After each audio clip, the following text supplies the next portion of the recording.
Faleminderit, kryetar, të nderuar deputet, të nderuar kryeministër, ministra, sikurse këtë parlament tani më është bërë edhe traditë që ministrat shqiptar mos të jenë prezent në seancën pyetje të deputetëve, edhe pse disa prej tyre kohët e fundit kanë qenë edhe yje mediatike, edhe për ne si shqiptar kanë qenë ministra shumë të rëndësishëm, edhe sot unë si deputet i Partisë Demokratike Shqiptare kisha dashur që kryesisht pyetjet e mia t'i drejtoj ministrit të arsimit, i cili edhe pse 3 muajt e fundit ka qenë thash në fillim yll mediatik, prapë se prapë edhe sot e kësaj dite është aktual me regjistrimin e nxënësve dhe problemet me të cilet ballafaqohen nxënësit shqiptar.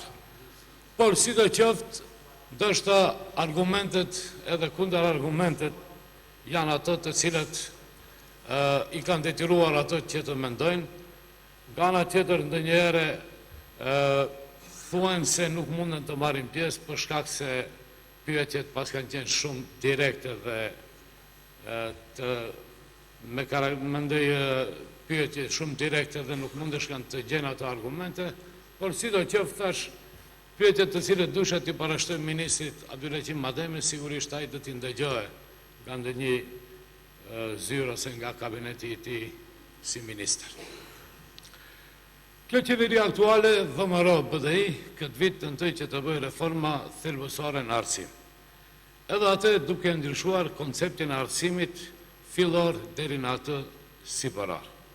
Këtë ndryshime hasën në rezistencë të madhe të mësimdhënasit, do të thotë arsimtarët, nxënësit dhe prindërit e tyre, për shkak se këto reforma kërkojshin kyçjen e një spektri të madh të arsimtarëve, që bashkërisht në shkyrtime publike të sillnin vendime adekuate dhe të pranueshme nga 3 palët lart të përmendur, do të thotë mësimdhënësit, prindërit, studentët ose nxënësit.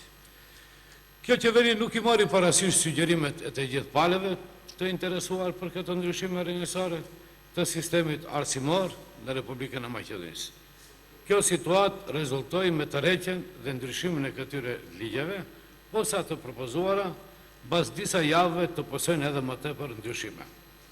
Edhe pse qeveria u tërhoq edhe një hap prej këtyre ndryshimeve, protestat e studentëve, profesorëve dhe mësimdhënësve vazhduan edhe më tej. Sa i përket testit ekstern, i cili parashifte që mësimdhënësit, do të thotë arsimtarët, ose ato që krijojnë vlera, ose ato që krijojnë vlerën në shoqërinë tonë, duke krijuar gjenerata të afta të reja për ardhmërinë tonë, ju hoqën dënimet në të holla, por nga ana tjetër me propozimin dhe me ligjin aktual, ato me 2 notime negative, ato largohen nga puna për gjithmonë. Ky është ligji aktual për tekstin ekstern për nxënësit nëpër shkolla.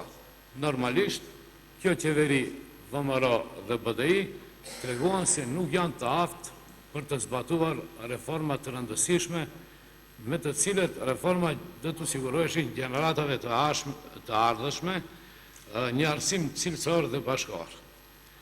Se i takon testit ekstern, i cili u zhvillua para disa javëve, në te u pan dobësi të mëdha, edhe atë që kanë të bëjnë kryesisht për nxënësit shqiptar. Në të pyetjet të parashtuara në këto tekste, u pa qartë se përveç gabimeve gjuhësore, gramatikore, kishte edhe shumë fyerje dhe nënshmim për nxënësit shqiptar. Nacionalizëm i papar e shprehur në pyetjet dhe përgjigjet e nxënësve në pyetjet në tekstin ekstern.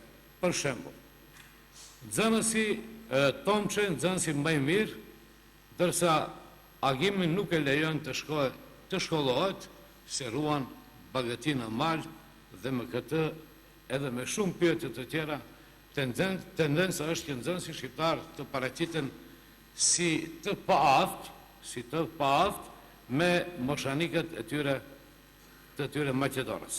Ndërsa nga ana tjetër është tendenca e qartë që nxënësit Maqedonas paraqiten si më punëtor, si më të vjeshëm, edhe ata vihen mbi nxënësit shqiptar në këtë test. Unë personalisht mendoj që këto tekste skandaloze nuk janë bërë pa ndonjë prapavi. Dhe parashtrohet pyetja ku ka qenë ministri shqiptar zotri Abdulhakim Ademi kur janë përpiluar këto teste. Sigurisht që në shtetet demokratike, në qoftë se ndodh diçka e tillë, ministri me automatizëm duhet të jap dorëheqje të parevokueshme, por edhe pse ka pas shumë gabime teknike, gjuhësore, gramatikore, fyerje, nënçmime, edhe pse u kërkua publikisht nga shumë qarqe të ndryshme heqja e këtyre teksteve, Ministria e Arsimit këtë e quan reform dhe proces që zhvillon arsimin dhe cilësinë e saj.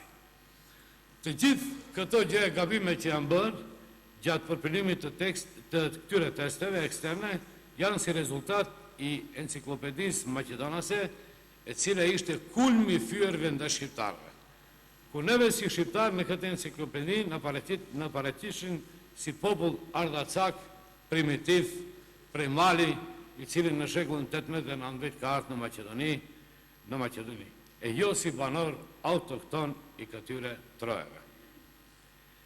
Edhe pse ne si grup parlamentar dhe si parti gjithnjë kemi kërkuar që këtë enciklopedi që ka sjellë qeveria VMRO dhe BDI të tërhiqet nga përdorimi, edhe sot e kësaj dite ajo nuk është tërheq, edhe pse ajo ne dim botërisht se është financuar edhe me paratë e shqiptare, ku besohet dikundi se mbi 250.000 para janë të shpenzuara. Normalisht është se pas asaj vinë edhe tekste shkollore. Do thotë rezultat i kësaj enciklopedie ishin edhe tekste shkollore që kanë përmbajtje të njëjtë fyese për shqiptarët, edhe pse u ndryshua ligji për të, tekste shkollore ende janë të njëjta në përdorim. Sot vazhdimisht që sot aktuale në vend është edhe regjistrimi i nxënësve në shkollat të mesme në të Republikën e Maqedonisë. Edhe pse ministri është shqiptar, prapë paraqiten probleme të mëdha në regjistrimin e nxënësve në shkollat e mesme. Probleme më të mëdha gjatë regjistrimit të nxënësve paraqiten në qytetin e Shkupit, edhe atë në të gjithë shkollat e mesme profesionale. Ministri shqiptar nuk arriti që nxënësve shqiptar të sigurojë një minimumin e kushteve elementare që ato të jenë të barabartë me moshanikët dhe shokët e tyre Maqedonas. Në shkollat e mesme si që janë Arsenia Jovkov, Cvetan Dimov, Panče Karagjozov edhe disa tjerë, nuk ka vende të mjaftueshme për pranimin e nxënësve shqiptar që procesin e arsimit të ndjekin në gjuhën e tyre anëtare.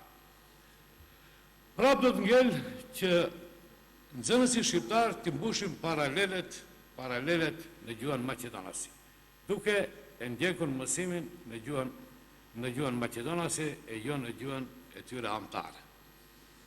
Ku me automatizëm thyet e drejta e cila është e garantuar me Kushtetutën e Republikës së Maqedonisë. Tani, prapë parashtrohet pyetja, çfarë ka bërë ministri i arsimit zotri Abdulhakim Ademi që këtyre nxënësve të mundësoj regjistrim në shkolla në gjuhën e tyre anëtare? Ne e shohim se deri tani nuk ka bërë asgjë. Ai i lejon që nxënësit shqiptar të mbushin paralelet maqedonase, ndërsa të rit dhe të rejat, profesor të diplomuar shqiptar, të ngelin pa punë për shkak se nxënësit shqiptar nuk munden të mësojnë në gjuhën e tyre anëtare. Në shkollën e mesme mjekësore Panče Karagjozov në Shkup nuk u lejohet shtimi numrit të paraleleve në gjuhën anëtare, ku mbi 90% të nxënësve të interesuar ngelin jashta bankave shkollore. Edhe sot, dje ishim dëshimtar i një skandali të radhës, kur në shkollën e mesme të kimisë, drejtori asaj shkolle Maqedon nuk donte të jap asnjë informacion në lidhje me numrin e nxënësve. Ma në fund, më lejoni edhe 1 minutë kryetar, më vjen turp dhe kesh të tregoj një grup të nxënësve të shkollave të mesme kishin apeluar deri në Ministrinë e Arsimit dhe në Qeverinë e Republikës së Maqedonisë dhe luteshin që nxënësit shqiptar mos regjistrohen në për paralelet në gjuhën maqedonase.